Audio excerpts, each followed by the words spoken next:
each table has the vita, the sheet that is the formal introduction of our speaker. Dennis Daly, though, immediately said, gee, I didn't think they allowed teenagers to be poet laureates. And he is young looking. I also said something he's never heard, that I feel like we won the lottery that he's here. He only basically is expected to be 12 places each of the 2 years he's serving as our Poet Laureate of Kansas. But he is apparently getting other opportunities, and that's good. What motivated me to be like a bulldog with this program through the Kansas Humanity Council is something I read. I wish I could remember the author's name. He was the predominant spokesperson for the man's movement years ago in the 80s. He made a profound statement about the need for poetry in our society. He basically was saying, in my humble opinion, that you can judge the health of the society by how we treat poetry and poets. And now, recently, I read Robin Myers is our senior pastor in Oklahoma City with our United Church of Christ, and he has a book, Defiance, that is well worth stirring your pot. But he really makes a strongest case for poetry and for a particular poet in his book. And her poetry is really something. Knocks your socks off. And long ago, I decided in the 80s that any chance I got to encourage poetry and the speaking of it, I will take that opportunity. And I'm so glad that Eric is here today. He is if you would have heard our conversation at our table, you would know that he's very articulate and is a great scholar. And this backs that up, and I'll back that up because I heard him previously at the city library. And I really enjoyed that night, and you're going to enjoy today. Come forward, young man. Your teenage fellow there. That's funny because I have a son. I'm confronting the reality now that my son is a teenager, and so being the teenage father of a teenager, I can't wrap my mind around that. I've sometimes been accused of being precocious, but I was never that precocious. I'll begin by sharing a poem with you that's been playing through my head a lot in the past week. And in fact, enough that I decided I would go ahead and commit the rest of it to memory as best I could. It's a somewhat substantial poem, and so you may see me in the middle of it pause, and you may think he's pausing dramatically, but no, what I'm trying to do is recover the line that I've lost. You may see me pause enough to pull my phone out and look at it really quickly to prompt myself, but thanks in advance for bearing with me, because I've never attempted to say this poem publicly before. But when I say it, you may get a sense of why it's been on my mind. It's called September the 1st, 1939 by W.H. Auden, and the date in reference is the date in which Germany invaded Poland.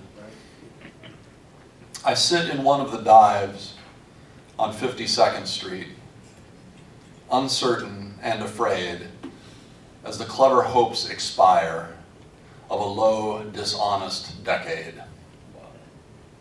Waves of anger and fear circulate over the bright and darkened lands of the earth, obsessing our private lives. The unmentionable odor of death offends the September night. Accurate scholarship can unearth the whole offense from Luther until now that has driven a culture mad. Find what occurred at Lentz, what huge imago made a psychopathic God. I and the public know what all school children learn. Those to whom evil is done, do evil in return. Exiled Thucydides knew all that a speech can say about democracy and what dictators do. The elderly rubbish they talk to an apathetic grave.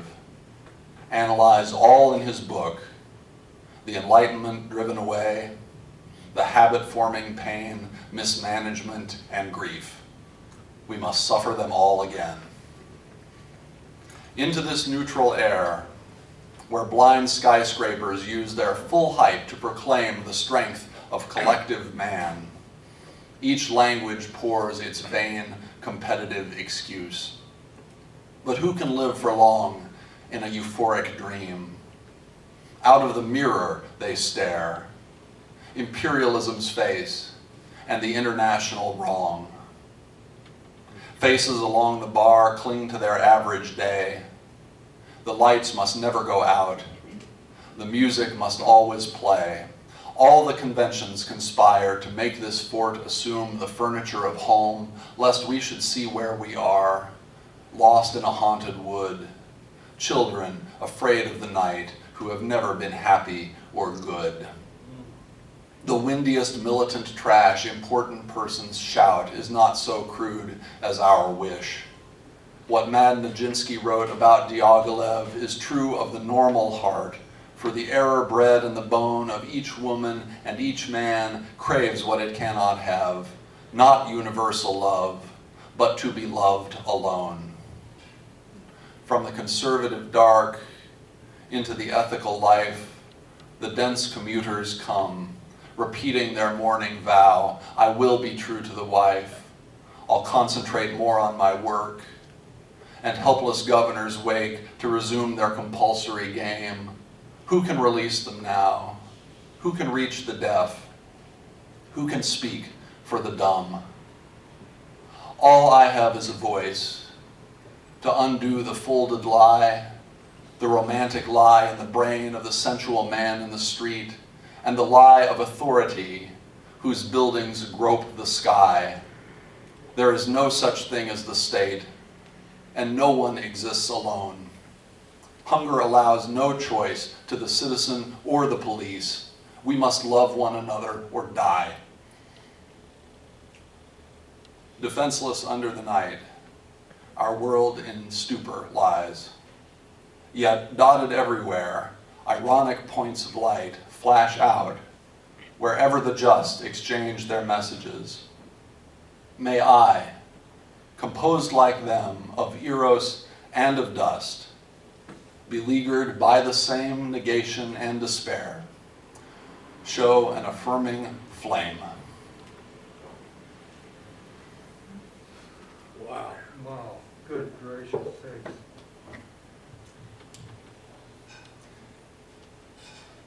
So as I say, you can see why certain lines from that poem have been playing through my head. And I should say, probably in qualifying this, that I don't liken recent events in the United States to Hitler's invasion of Poland, precisely.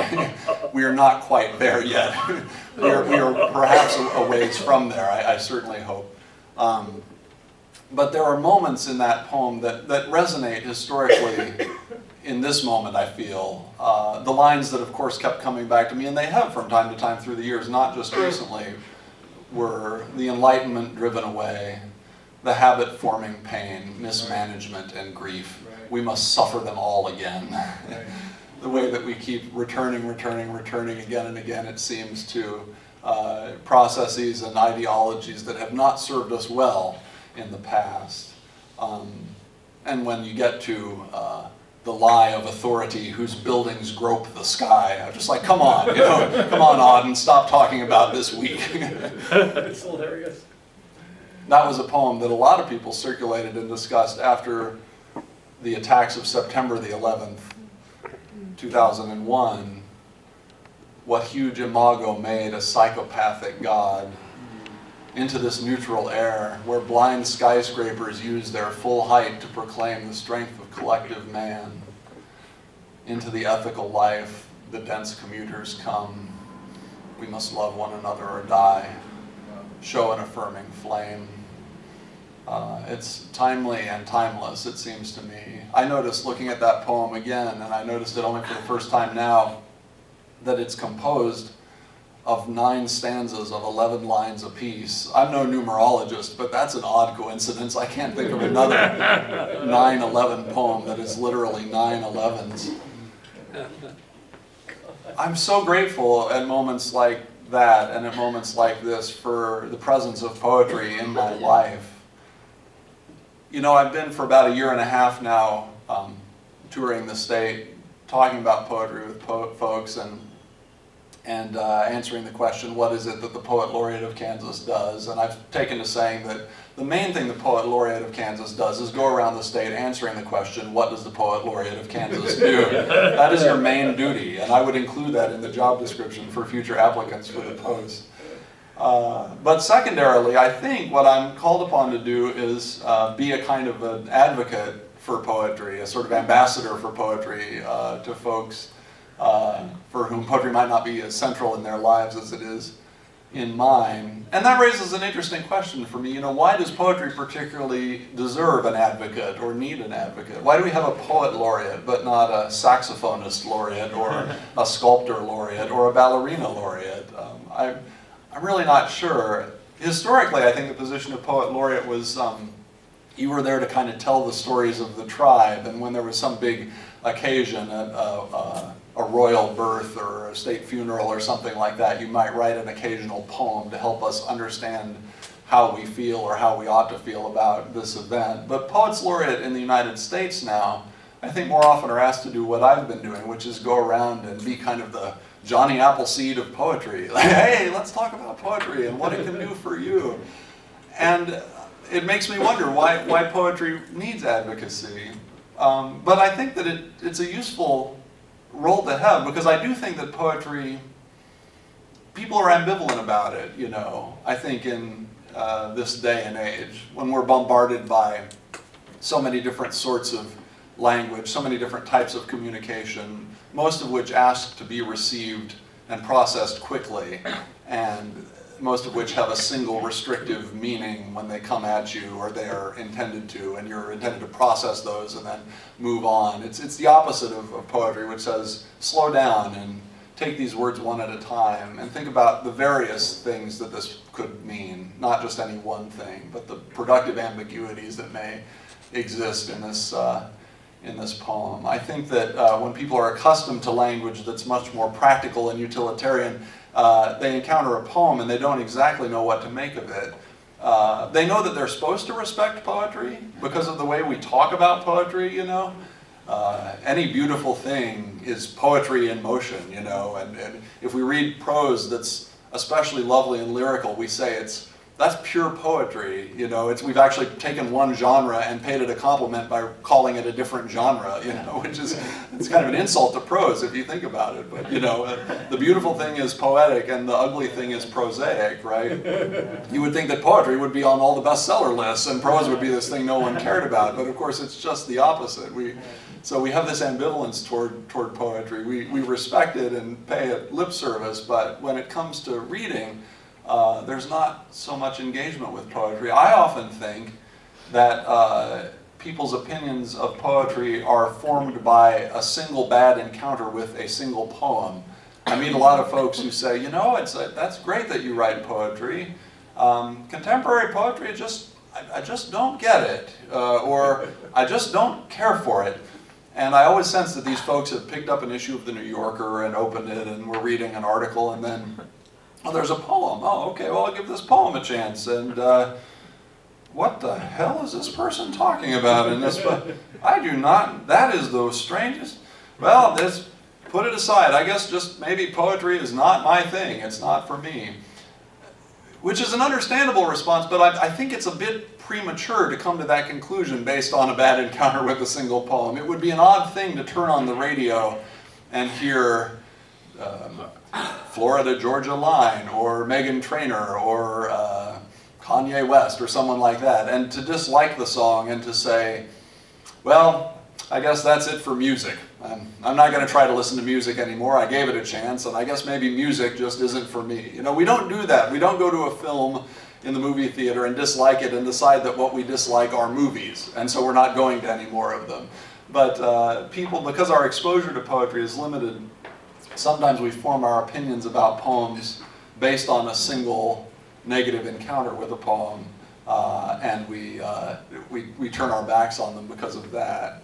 And I'd encourage you to give poetry more of a chance than that. You know, I'm the Poet Laureate of Kansas, and I'm a professor of poetry. It's my job to like poetry, and yet I dislike most of the poetry that I read, and I don't think there's any shame in that. You know, if you've read a poem and disliked it, that doesn't mean you lack taste in poetry. That probably means you have taste in poetry, right? Because that's the definition of taste, isn't it? Is knowing what you like and what you dislike and how to discriminate between the two. I have to read 100 poems, you know, to find one that will really resonate with me, and I probably have to read 500 to find one that will make the kind of impression on me that W.H. Auden's September the 1st, 1939 has made on me, that will lodge lines in my brain where I can't get rid of them, and that will make me want to return to it again and again and again, to see what more I can discover from it, to try to get to the bottom of this fascinating and beautiful lyrical manipulation of language. So we have to persist, and we have to be patient with poetry, looking for the poems that will speak to us. And then once we suspect we've found one, I think we have to be patient with it, too. We can't ask the wrong things of poetry. If I were to pay a novel that I had recently read a compliment, I might say, that's a real page-turner. You should read that book. It's a real page-turner. I couldn't put it down. I can't think of many books of poetry that I would exactly describe as page-turners. That would seem inadequate somehow, almost to do them a disservice. My favorite books of poetry are almost the opposite of that. They're like page-don't-turners. I read a poem, and the last thing I want to do is turn the page. I want to read that poem again. I want to continue to discover it and try to, in a sense, inhabit it. Let me give you an example of a poem that I don't think any sane person would describe as a page-turner. This is by a person with local connections, the poet Gwendolyn Brooks, who was born in Topeka in 1917. Next year will be the 100th anniversary of her birth.